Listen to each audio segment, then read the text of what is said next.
ne de ke biel fam yendo le ko ka ye ngan aro kwar ngan aro li waka amane de ne te ko ne cha yan te cha yan ken yal chwal ka ke ne ke Malaysia ne cha ka mu ke yo ka tel ke shot kien ka mi chwala di NCO affaire lab dunga sa kirne ti konti to do bat ke wo en do bad na yen makap ke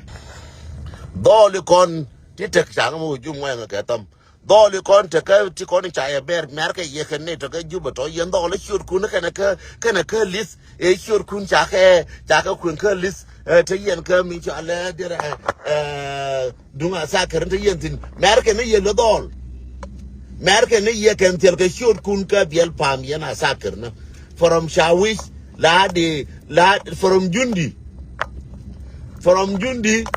le wada ka masar tel ka shur kun ka shif biel fam jala yendo no ti kon ta division 4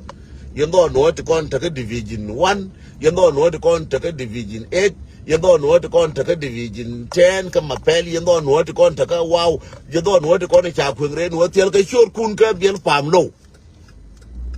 aye chamet kan kaf ke yang dula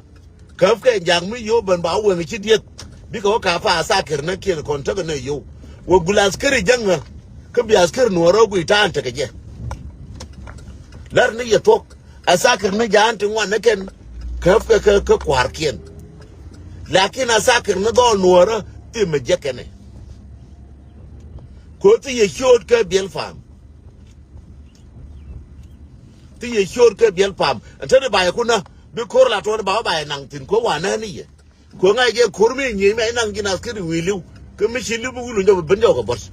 ke wulu nyob tra ba di ko tel ke shodu ke biel pam che ja wa shodu wuli so wa gor cha shodu jegre de na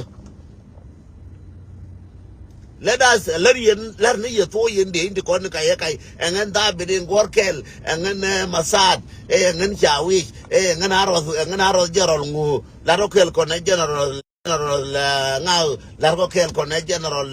garame la rokel ko ne jemi merke ne ye amana yer bolie de ti ko ni chal ke ye to bolie ne state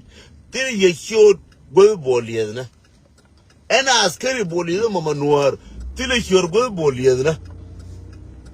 me merke ji governor ke merke ji mi chala state ate shodu tel ke shodu